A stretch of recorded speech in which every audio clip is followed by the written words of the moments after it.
Hello everyone, welcome to UPSC IQ tab. आज के इस वीडियो के अंदर we are going to understand a trick जिसके थ्रू हम डीपीएसपीस को एक ऑर्डर के अंदर याद कर सकते हैं। और DPSP that is directive principle of state policies UPSC prelims examination के लिए काफ़ी इंपॉर्टेंट टॉपिक है, जिसके अंदर से ऑलमोस्ट 1 से 2 क्वेश्चन एवरी सिंगल ईयर पूछे जाते हैं।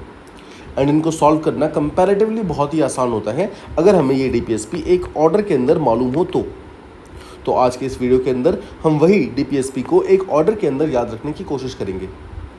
ऑलराइट, सो इस पर्टिकुलर डीपीएसपी को याद करने के लिए हमें एक स्टोरी फॉर्मेट के अंदर जाने की ज़रूरत है।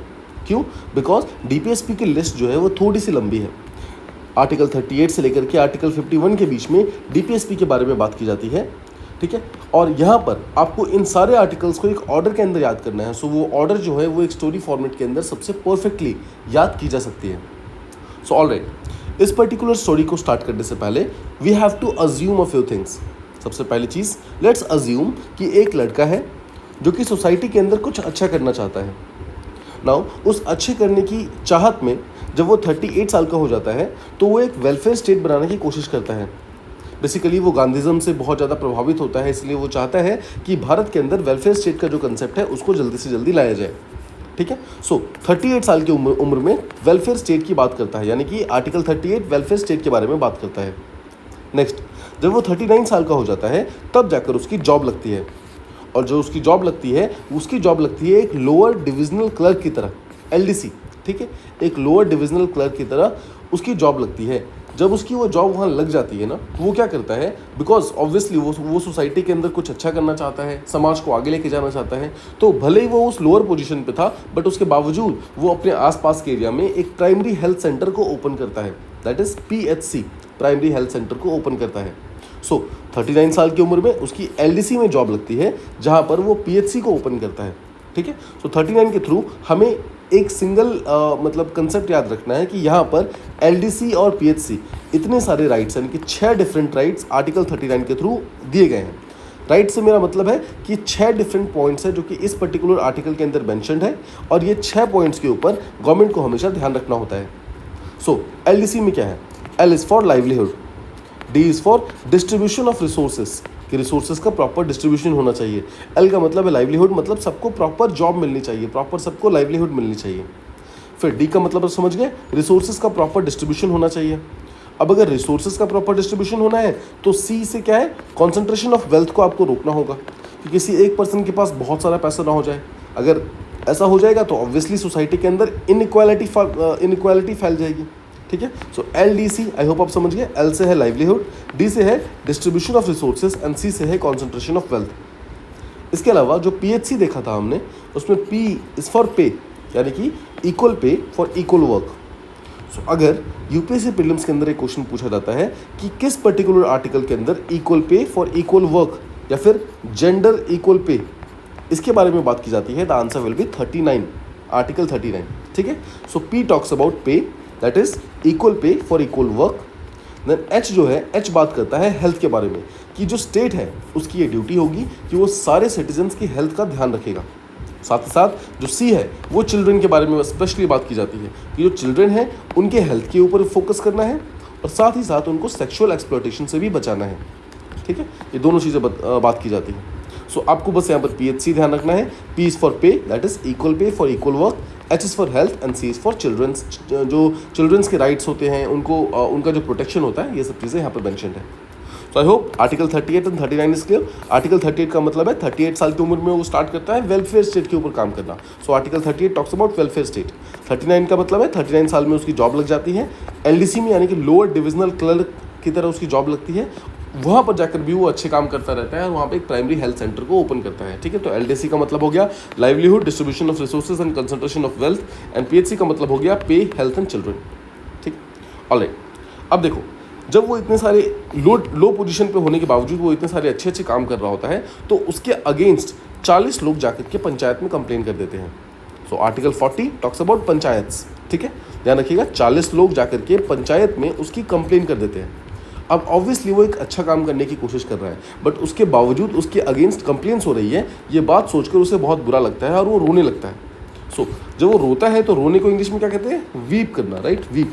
तो इसी वीप को इस्तेमाल करो और WEP को ध्यान से रखो। तो देखो बोलता है कि 40 लोग मिलकर पंचायत में उसकी कंप्लेन कर देते हैं।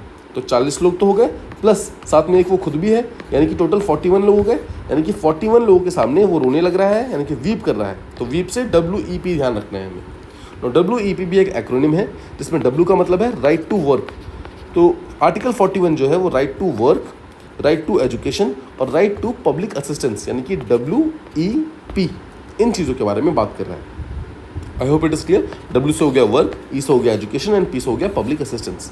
ठीक है। सो देखो 40 लोगों ने पंचायत में उसकी कंप्लेन की थी, तो आर्टिकल 40 पंचायत, जिसके कारण वो 41 लोगों के सामने रोने लग रहा है, यानी कि वीप कर रहा है। वीप से WEP को हमें ध्यान रखना है। W से है वर्क, E से है एजुकेशन और P से है पब्लिक असिस्टेंस। अब देखो जब वो रो रहा होता है ना, उस समय क्या होता है, वहीं पर एक 42 साल की महिला वहाँ से पास कर रही होती है। एक 42 साल की लेडी होती है जो कि वहाँ से निकल रही होती है। अब देखो ये कैसे याद रखना है, अगर आप ध्यान से देखो तो ये एक ऑर्डर में जा रहा है। 38 के बाद 39 आएगा, 39 के बाद 40 आएगा, 40 के बाद 41 आएगा, राइट, 41 के बाद 42। तो ये एक ऑर्डर में ही चल रहा है, तो आपको एक ऑर्डर में ही ध्यान रखना है इसको। ऑलराइट, तो आपको यहाँ पर ध्यान रखना है कि 42 साल की एक लेडी है जो कि प्रेग्नेंट है और वो उसे एक रोते हुए देख लेती है और उसके पास जाती है। ठीक है। तो उसके पास टेक्निकली काम नहीं होता है, जो लेडी होती है, जो प्रेग्नेंट लेडी होती है, उनके पास काम नहीं होता है। तो वो यहाँ पर काम के सिलसिले में काम ढूंढ रही होती है। तो यहाँ 42 से क्या याद रखना है आपको, 42 साल की लेडी है जो कि प्रेग्नेंट है। तो प्रेग्नेंट वर्ड से आपको ध्यान रखना है मटर्निटी रिलीफ, मतलब मटर्निटी रिलीफ मिलनी चाहिए। यानी कि प्रॉपर मटर्निटी के टाइम में, जब मतलब एक पर्टिकुलर लेडी जब प्रेग्नेंट होती है उस समय में उनको एक प्रॉपर हॉलीडेज मिलनी चाहिए, प्रॉपर स्पेशल केयर्स मिलने चाहिए, राइट। तो वो सारी की सारी चीज़ें जो है आर्टिकल 42 के अंदर मैंशनड है। ठीक है, मटर्निटी रिलीफ के बारे में।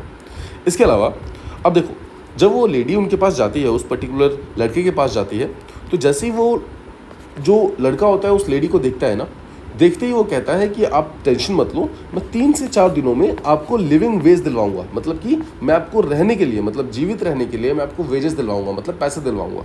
तो 3-4 दिनों में, सो 3-4 इसको उल्टा करो 43, राइट, 4-3। सो आर्टिकल 43 जो है वो बात करता है लिविंग वेजेस के बारे में। I hope it is clear.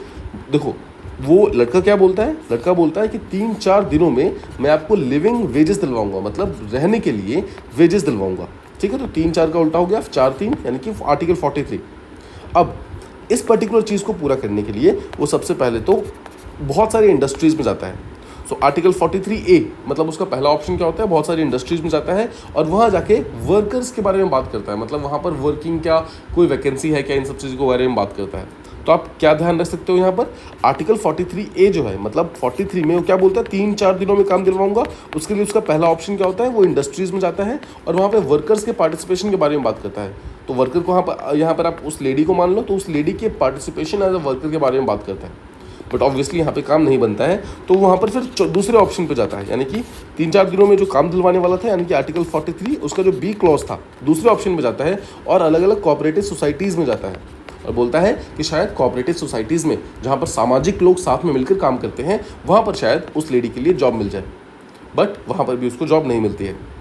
So I hope this is clear. देखो 42 साल की लेडी थी जो कि प्रेग्नेंट है, तो प्रेग्नेंट वर्ड से मैटरनिटी रिलीफ याद रखना है। उसके बाद वो लेडी उस लड़के के पास जाती है, जब वो लड़का उसे देखता है तो वो रोना बंद कर देता है और बोलता है कि मैं 3-4 दिनों में आपको लिविंग वेजेस दिलवाऊंगा, मतलब मैं आपको जीवित रहने के लिए वेजेस दिलवाऊंगा। तो 3-4 दिन से आपको यहाँ पर कनेक्ट करना है 4-3, ठीक है, और लिविंग वेजेस हो गया। अब जब वो उसके लिए जॉब ढूंढने जाता है तो उसका पहला ऑप्शन क्या होता है, आर्टिकल 43A, यानी कि वो वर्कर के पार्टिसिपेशन के लिए इंडस्ट्रीज़ में जाता है। और जब इंडस्ट्रीज़ में काम नहीं मिलता है तो फिर क्या करता है, वो कोऑपरेटिव सोसाइटीज़ पे जाता है, बट इन दोनों ही जगह उसको काम नहीं मिलता है। तो फिर से वो उस लेडी से मिलता है और वो उससे बातचीत कर रहा होता है।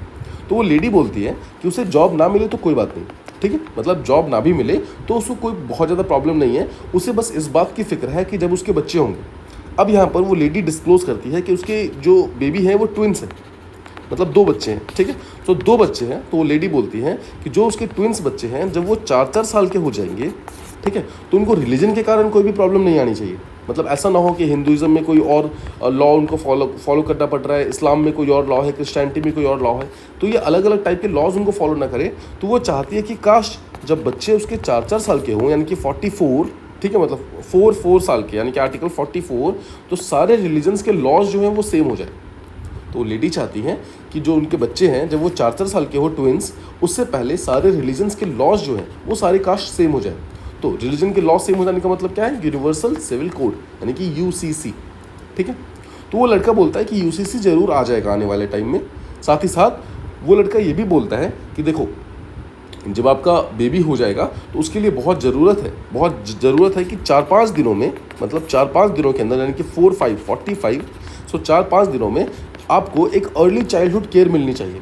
मतलब आपके बच्चों को, जो आपके बच्चे भी होने वाले हैं, उनको एक अर्ली चाइल्डहुड केयर मिलनी चाहिए। मतलब जैसे ही वो लोग पैदा होंगे उनके 4-5 दिनों के अंदर ही उनको प्रॉपर अर्ली चाइल्डहुड केयर मिलनी चाहिए, ठीक है।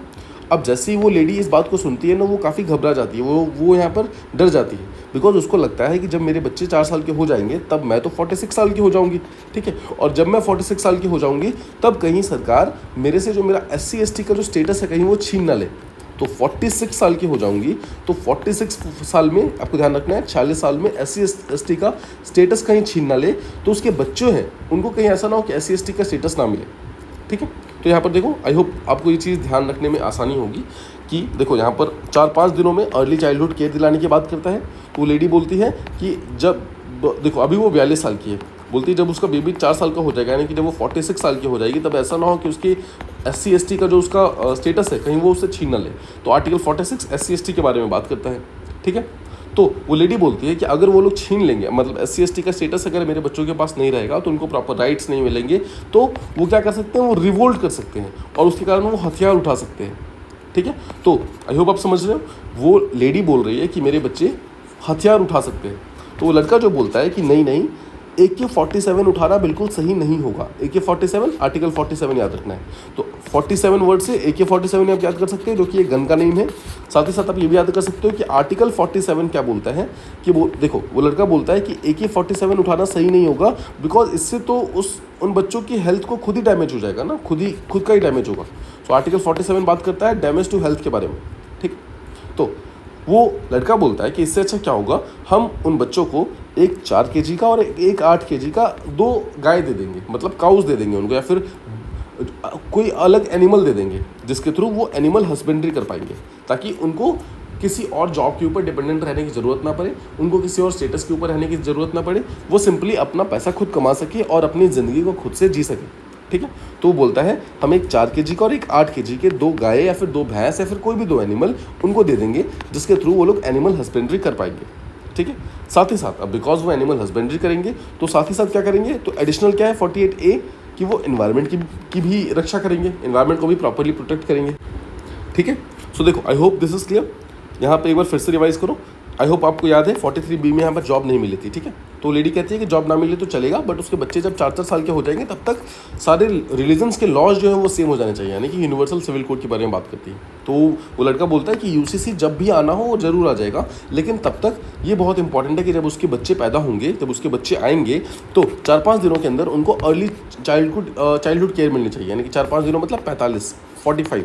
तो 45 क्या बात करता है, अर्ली चाइल्डहुड केयर के बारे में बात करता है। इससे वो लेडी काफ़ी घबरा जाती है। वो बोलती है कि ऐसा ना हो कि जब मैं 46 साल की होंगी तब मेरे बच्चों से SC ST का स्टेटस छीन लिया जाए, बिकॉज ऐसा अगर होगा तो मेरे बच्चे रिवोल्ट कर सकते हैं, हथियार उठा सकते हैं। तो हथियार उठाने की बात सुनकर वो लड़का बोलता है कि नहीं ऐसा नहीं करना है, बिकॉज अगर हम AK-47 उठाएंगे यानी कि आर्टिकल 47 उठाएंगे तो खुद के ही हेल्थ को डैमेज हो जाएगा। तो आर्टिकल 47 बात करता है डैमेज टू ओन हेल्थ के बारे में, ठीक है। इससे अच्छा क्या करना है, 4 और 8 kg के 2 डिफरेंट काउज या फिर कोई भी 2 एनिमल्स उन्हें दे देंगे, जिसके थ्रू वो एनिमल हस्बेंड्री करेंगे और आर्टिकल 48A यानी कि वो साथ ही साथ इन्वायरमेंट की प्रोटेक्शन भी करेंगे, ठीक है। अब देखो, यहाँ तक की स्टोरी चल रही है जहाँ पर वो लेडी से बात कर रहा है। अब उसके आगे वो ये भी अश्योरेंस देता है कि देखो, अगर आपके दोनों बच्चे ऐसा करते हैं और वो प्रॉपरली एनिमल हस्बेंड्री का करते हैं, प्रॉपर एनवायरनमेंट का प्रोटेक्शन करते हैं, तो जब वो 49 साल के हो जाएंगे ना, तब मैं उन्हें फोर्ट पे बुला लूँगा। फोर्ट पे मतलब उन्हें मैं किले पे बुला लूँगा। और तो आर्टिकल 49 बात करता है फोर्ट्स के बारे में और बाकी जो कल्चरल इंपॉर्टेंट चीज़ें हैं इंडिया में उनके बारे में। और साथ ही साथ वो ये भी बोलते हैं कि देखो 49 साल में उन्हें फोर्ट पे बुला लेंगे और अगर उनका अच्छा रहा, मतलब सब अच्छे से काम कर रहे हैं, तो जब वो 50 साल के हो जाएंगे तब हम पावर को आधा आधा कर लेंगे, डिवाइड कर लेंगे, मतलब 50-50 पावर डिवाइड कर लेंगे सिंपल वर्ड्स में, ठीक है। सो 50-50 पावर डिवाइड कर लेंगे, सीधा सा मतलब है कि 50 मतलब देखो 50-50 यहाँ पर एग्जेक्टिव और जुडिशरी के बीच में पावर सेपरेशन के बारे में बात करता है। So article 50 talks about the separation of power between executive and judiciary, I hope this is clear. तो यहाँ पर वही वाली बात है, ये बोल रहा है 49 साल में हम उसे 4 पे बुला लेंगे और 50 साल में हम पावर को आधा आधा कर लेंगे, यानी कि 50-50 कर लेंगे। तो यहाँ पर सिंपल क्या हो गया, article 50 talks about the separation of power between executive and judiciary. Alright, अब लास्ट में ये बोलता है कि देखिए अगर ये सब कुछ सही चला, सब कुछ अच्छे से चला, तो 51 यानी कि 51 देखो, जब 51 लिखते हैं तो ऐसे आता है, राइट। सो ये 1 जो है ना वो आई की तरह है, तो आई से आप याद कर सकते हो इंटरनेशनल पीस। वो बोलता है कि फाइनली क्या होगा, अगर ये सब सही रहा तो इंटरनेशनल पीस आएगा। जब वो बच्चे 51 साल के होंगे तब जाकर इंटरनेशनल पीस यहाँ पर दुनिया के अंदर आ जाएगा, ठीक है। सो ये था हमारा एंटायर डीपीएसपी। एक ऑर्डर के अंदर हमने याद किया आर्टिकल 38 से लेकर के आर्टिकल 51 के बीच में जितने भी इंपॉर्टेंट डीपीएसपीज है, उनके जो इंपॉर्टेंट प्रोविजंस है, उन सबको हमने यहाँ पर प्रॉपर्ली याद कर लिया है and we have try to remember it. मैं आपको बहुत ही शॉर्ट में ये पर्टिकुलर स्टोरी फिर से रिवाइज करा देता हूँ, जिसके थ्रू आपको याद करने में बहुत ही आसानी हो जाएगी। Alright, let's start with it. एक लड़का होता है जो कि सोसाइटी में कुछ अच्छा करना चाहता है। तो जब वो बेसिकली 38 साल का होता है तो वो वेलफेयर स्टेट लाने की कोशिश करता है, यानी कि आर्टिकल 38 वेलफेयर स्टेट। अब जब वो 39 साल का हो जाता है तब जाकर उसकी जॉब लगती है एक एलडीसी की तरह, यानी कि लोअर डिविजनल क्लर्क की तरह उसकी जॉब लगती है, ठीक है। तो एलडीसी का मतलब है लाइवलीहुड, डिस्ट्रीब्यूशन ऑफ रिसोर्सेज और कॉन्सेंट्रेशन ऑफ वेल्थ। अब जब उसकी जॉब लग जाती है तो वहाँ पर वो एक पीएचसी यानी कि प्राइमरी हेल्थ सेंटर को ओपन करता है। पीएचसी का मतलब है पी मतलब पे, यानी कि equal pay for equal work, H मतलब हेल्थ और सी मतलब जो चिल्ड्रंस है, बच्चे हैं, उनकी हेल्थ, ठीक है। तो 39 साल में ये 6 डिफरेंट चीज़ों के बारे में बात की गई है कि ये स्टेट गवर्नमेंट की ये रिस्पॉन्सिबिलिटी है कि इन 6 चीज़ों को प्रॉपरली और यहाँ पर रिफ्लेक्ट करना है डिफरेंट लॉज के अंदर, ठीक है। आई hope this is clear. Next बोलता है आर्टिकल 40 जो है, अब देखो क्या होता है, जब वो पीएससी को ओपन कर देता है तो 40 लोग मिलकर पंचायत में उसकी शिकायत कर देते हैं। तो आर्टिकल 40 पंचायत, ठीक है। तो वो क्या करता है, 41 लोगों के सामने, 41 लोगों के सामने बेसिकली रोने लगता है। रोने को इंग्लिश में बोलते हैं वीप करना, यानी कि वीप, WEP, ठीक है। देखो सिंपली WEEP होता है, बट एक ई को हम कट कर सकते हैं और WEP मिलेगा। तो आर्टिकल 41 के अंदर बेसिकली 3 डिफरेंट राइट्स के बारे में बात की गई है, right to work, right to education and right to public assistance, ठीक है। सो 3 डिफरेंट राइट्स के बारे में बात की गई। ऑलराइट, सो यहाँ पर देखो वो वीप करने लगता है, तभी क्या होता है, एक 42 साल की लेडी यानी कि 42 साल की लेडी आती है जो कि प्रेग्नेंट होती है और वो उसे रोती हुई दिखती है, तो उसके पास जाती है, बिकॉज वो खुद भी काम ढूंढ रही होती है, तो वो काम के सिलसिले में उस तक जाती है। अब जैसे वो लड़का उस लेडी को देखता है तो वो रोना बंद कर देता है और बोलता है कि ऐसा करते हैं 3-4 दिनों में मैं आपको लिविंग वेजेस दिलवाऊंगा, मतलब मैं आपको पैसे दिलवाऊंगा ताकि आप प्रॉपर्ली जी सके, प्रॉपर्ली लिव कर सके, ठीक है। इसके लिए सबसे पहला ऑप्शन वो लेता है कि वो इंडस्ट्रीज में जाता है और वहाँ पे वर्कर्स के पार्टिसिपेशन के बारे में बात करता है, बट यहाँ पर उसको कोई भी वैकेंसी नहीं मिलती है, तो वो अपना बी ऑप्शन यूज़ करता है और कोऑपरेटिव सोसाइटीज़ में जाता है, ठीक है, उस लेडी के जॉब के लिए। बट यहाँ पर भी उसको कोई जॉब नहीं मिलती है, तो वो वापस आता है और लेडी को बताता है कि ऐसे ऐसे जॉब नहीं मिली है। तो लेडी बोलती है कि कोई बात नहीं, अगर जॉब नहीं भी मिली है तो कोई दिक्कत नहीं है, उसे तो बस इस बात की फिक्र है कि जब उसका बेबी जो है, जो उसके जो बच्चे हैं, जब वो 4-4 साल के हो जाएंगे। अब देखो यहाँ पर वो बताती है कि वो बच्चे उसके ट्विंस हैं, और तो ट्विंस है मतलब 4-4 साल के, मतलब जो पहला 4 साल का होगा तभी दूसरा भी 4 साल का होगा, राइट। तो वो बोलती है कि जब वो उसके बच्चे 4-4 साल के हो जाएंगे तब बेसिकली रिलीजन के कारण कोई भी प्रॉब्लम नहीं आनी चाहिए। तो वो बस चाहती है कि काश जब बच्चे 4-4 साल के हो उससे पहले सारे रिलीजन के जो लॉज हैं वो सब के सब सेम हो जाए, यानी कि यूनिवर्सल सिविल कोड आ जाए। तो वो लड़का बोलता है कि यूसीसी जरूर आ जाएगा, और साथ ही साथ जब उसके बच्चे पैदा होंगे तो 4-5 दिनों के अंदर ही उसे अर्ली चाइल्डहुड केयर प्रोवाइड करना है। तो 4-5 दिनों मतलब 4-5 यानी कि 45, article 45 talks about early childhood care, ताकि उन बच्चों को प्रॉपर नरिशमेंट मिल सके, प्रॉपर केयरिंग मिल सके। इससे क्या होता है, वो लेडी देखो अब वो अर्ली चाइल्डहुड केयर की बात तो करता है अच्छे से, मतलब अश्योरेंस के लिए बात करता है, लेकिन इससे उल्टा इफेक्ट पड़ता है और वो लेडी उल्टा डर जाती है। वो बोलती है कि देखो जब वो मेरे बच्चे 4-4 साल के हो जाएंगे तब तो मैं 46 साल की हो गई होंगी, और अगर मैं 46 साल की हो जाएंगी तो मेरे बच्चों से कहीं SC/ST का स्टेटस ना छीन ले वो लोग, बिकॉज अगर वो ऐसा करेंगे तो कहीं ऐसा ना हो कि मेरे बच्चे हथियार वगैरह उठाना स्टार्ट कर दे, राइट। तो 46 साल में ध्यान रखना है आपको, SC/ST के बारे में बात की जाती है, ठीक है। 46 साल जो है वो SC/ST के बारे में बात करता है, ऑलराइट। तो बोलती है कहीं ऐसा ना हो कि 46 साल में SC/ST का स्टेटस छीन ले जिससे मेरे बच्चे हथियार उठा ले। तो वो लड़का बोलता है कि नहीं, हथियार उठाना बिल्कुल सही नहीं होगा, स्पेशली AK-47 उठाना बिल्कुल सही नहीं होगा, बिकॉज इससे क्या होगा, खुद के ही हेल्थ को डैमेज होता है। तो डैमेज टू ओन हेल्थ जो है वो आर्टिकल 47 के अंदर मेंशन है। नेक्स्ट वो बोलता है इससे अच्छा क्या होगा, हम एक 4 साल का और एक 8 साल का 2 काउज या फिर 2 कोई भी एनिमल्स जो हैं वो उन बच्चों को दे देंगे एनिमल हस्बेंड्री के लिए, ठीक है, ताकि वो बेसिकली अपना खर्चा खुद निकाल सके। अब देखो साथ ही साथ बिकॉज वो एनिमल हस्बेंड्री करेंगे तो साथ ही साथ वो एनवायरनमेंट की प्रोटेक्शन भी कर पाएंगे।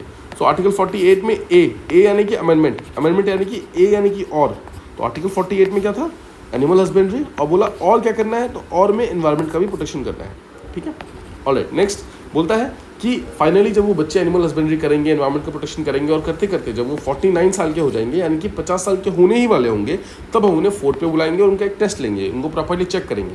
और अगर वो सब सही रहा तो देखो आर्टिकल 49 क्या हो गया, फोर्ट्स और कल्चरल हेरिटेज के बारे में बात करता है। नेक्स्ट बोलता है अगर सब कुछ सही रहा तो जब वो 50 साल के हो जाएंगे ना, 50 साल के, तब मैं उनके साथ अपना पावर 50-50 कर लूँगा, मतलब उस फोर्ट को मैं आधा आधा डिवाइड कर दूंगा। तो 50-50 का मतलब क्या है, बेसिकली पावर डिवीजन हो रहा है एग्जेक्टिव और जुडिशरी के बीच में, ठीक है। और फाइनली बोलता है अगर सब कुछ सही रहा तो जब वो 51 साल के होंगे तब क्या होगा, दुनिया में इंटरनेशनल पीस आ जाएगा। So this is all about the DPS peace. I hope और आपको ये आसानी से याद हो जाएगा एंड बहुत ही ईजी है ये स्टोरी याद करना। You just have to revise it multiple times before you can get ready to go for the examination. So I hope you are doing well and आप उम्मीद करता हूँ आप सबकी तैयारी अच्छे से चल रही होगी। आपको बस ध्यान रखना है कि जितने भी इंपॉर्टेंट चीज़ें हैं उन सबको बार बार रिवाइज करते जाना है, because revision is the main point यहाँ पर। एग्जामिनेशन जाने के बाद आपको बहुत सारी चीज़ें ऐसी फील होंगी कि जो कि आपने पढ़ी हुई है, बट अगर वो रिकलेक्ट नहीं होगी then the problem will still continue. So the main thing is कि इतना रिवीजन करना है कि वो प्रॉब्लम्स नहीं आनी चाहिए, रिवीजन का प्रॉब्लम नहीं आनी चाहिए, right. So all the very best, keep preparing very very hard and all the very very best. Thank you so much for listening. Please stay tuned for the next video.